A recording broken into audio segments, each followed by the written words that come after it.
Hi guys, so today I'm going to be showing you how to make and style your own closure wig. So I'm going to start off by using a mesh style dome cap, and I'm just going to be applying this to my wig head. So it's very important to measure the circumference of your head and make sure that you've purchased a wig head that is the same circumference as your head. And I'll make sure to leave a link below to the wig head that I purchased from Amazon. So I'm going to start off by sewing down my closure, and what I did is I pulled down my closure slightly above the dome cap and I T-pinned it, and now I'm just sewing it down, making sure that it's laying super flat. And those first few stitches I'm actually going all the way through the elastic band, but after that you want to make sure when you're sewing on the elastic band only sew through the mesh, and I'll talk about that a little bit more later. But right now I am just sewing down my closure, and like I said, just making sure everything's laying super flat.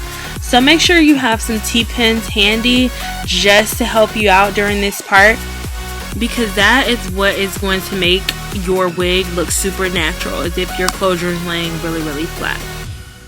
And also guys, I know some angles it's kind of hard to see specifically what I'm doing, so if you have any questions, just leave them in the comments below.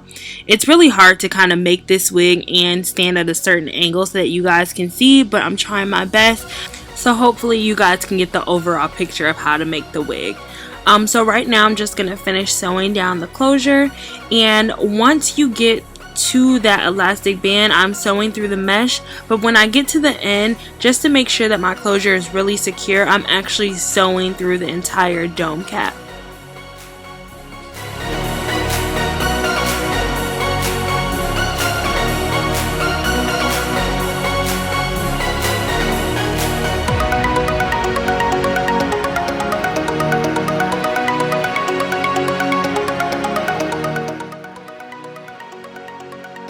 And I like to personally lay my first track all the way around the edge of the elastic band. Some people don't like to sew in the elastic band, but for me it works. So I'm going to start off, like I said, by doing that first stitch all the way through the dome cap, and then as I'm sewing around the elastic band, I'm only going to be sewing through the mesh. So once I turn, you'll see, but just make sure that you're not sewing through the entire elastic band. I'm just going to say that a lot just to make sure that you really don't do it, because you don't want it to be like super tight. You want it to still be able to stretch, so just make sure you're only sewing through the mesh part.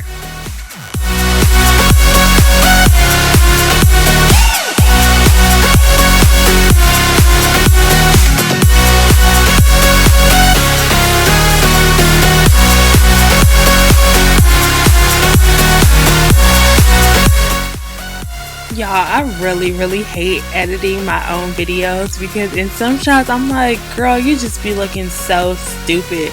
Like right here, I think my mouth is just like hanging open. It's just, I'll be in a zone and I'll not even be noticing or realizing the faces that I'm making. And from this point on, you're pretty much just going to be filling in the rest of the dome cap with your tracks. I like to put about one more track around the elastic band part, and then from that point it's just pretty much like a regular sewing. So just filling your tracks in kind of a curve method and move your way upwards. And the reason why you want to curve your tracks is so that you can have some hair falling in your face. You don't want all your hair to be in the back. And so now I'm just finishing sewing down the rest of these tracks, and when I'm stitching, for the most part I'm stitching really close together, because I just want to make sure that this wig is real durable and that the tracks are really on there, nice and strong, because I know I'm going to be wearing this wig a lot, and that's just going to ensure that it is nice and tight.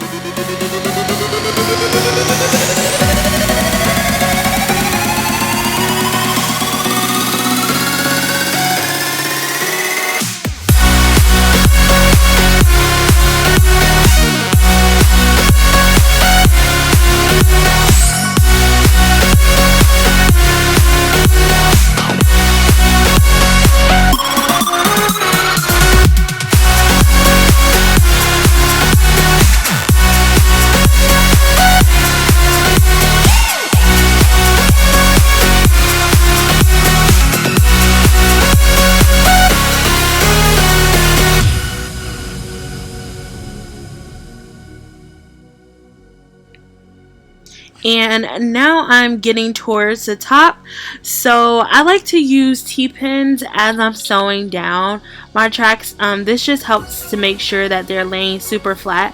So you'll see I'll kind of like lay the track where I want it to be, and then I'll just T-pin it, and then I'll move it again as I get further to the front. And like I said, this just makes sure that everything is laying super flat, and it makes it easier while you're sewing, and you don't have to worry about the direction that you're going because it's already laid out for you. So from this point, you're just going to keep filling in your tracks until you get to the edge of the closure, and that's pretty much it as far as sewing in your tracks.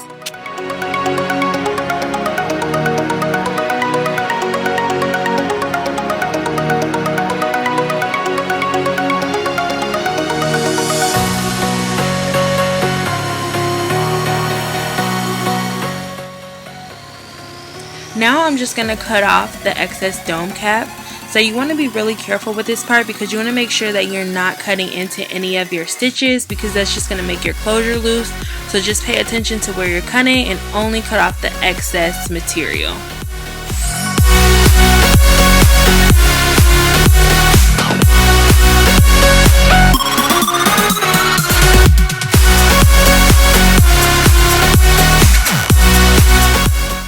Now I'm just going to try on the wig to make sure that it fits perfectly, and I personally don't like to add any type of wig combs or elastic bands just because it fits so perfectly with this type of dome cap. But if you do feel like you need to, you can always add those.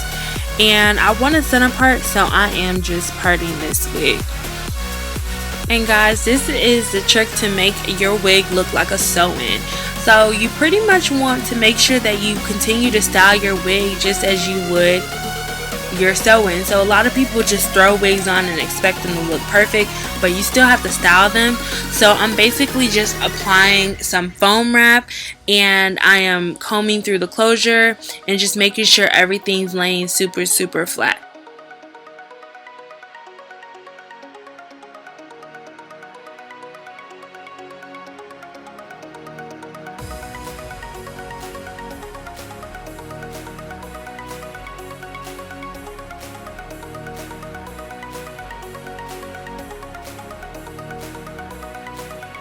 Then I'm just going to take some wraps and I'm going to tie it around the closure and the wig head just to make sure that everything's laying super flat.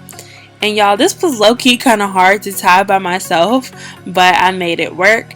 And then after that, you just want to stick it under a dryer. So I have one of those little portable dryers, so I'm just going to put it on top, and then I'm going to let it dry for about 30 to 45 minutes.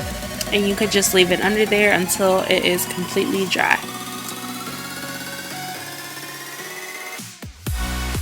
So once it's done drying, you can go ahead and style it. So I'm just applying some argan oil, and then I am spraying it with some hairspray, and that was Shaper's Plus. And then I'm just going to straighten it. So you can add curls or whatever. I like to wear my hair straight for the most part, so I'm just going to be straightening it. And to me, it makes it last longer and it looks super bone straight if you take small sections and just take your time with it. That's how you get that super sleek Pocahontas, of course, look, and it's just going to give you like a super silky straight press.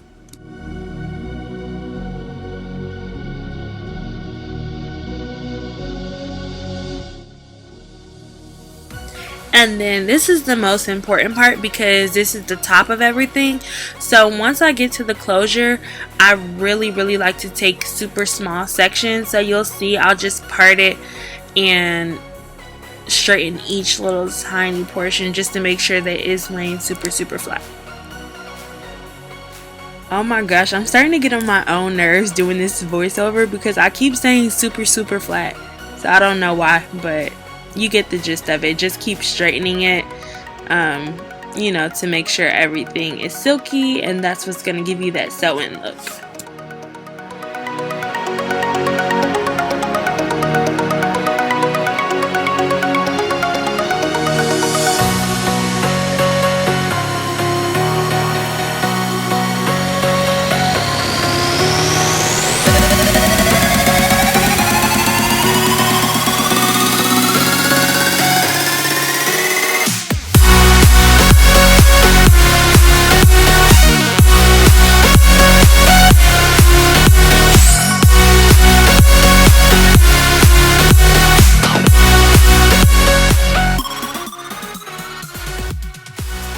Then the last part that you're going to do to make it look natural is you're going to tweeze. So I'm going to pluck the closure down the center part just to give it like a really natural feel. And I already bleached the knots on this closure. I didn't record it, but if you guys want to see a video of how I bleach my knots, just let me know. But yeah, just kind of pluck it just to make it look natural, but don't over pluck it either, because then it's just gonna look, you know, super fake. And this is the end results, guys. So I did my makeup and stuff, so now I think I'm cute and I'm showing you guys that it is a wig, but it does end up, you know, of course, looking like a sew-in. And you see how I can kind of flip my hair back? That's why I like to sew that one track around that elastic band. But thank you guys so much for watching, and I hope you enjoyed this tutorial. Make sure that you subscribe, and if you guys have any questions, just leave them in the comments below. Thanks, guys. Bye.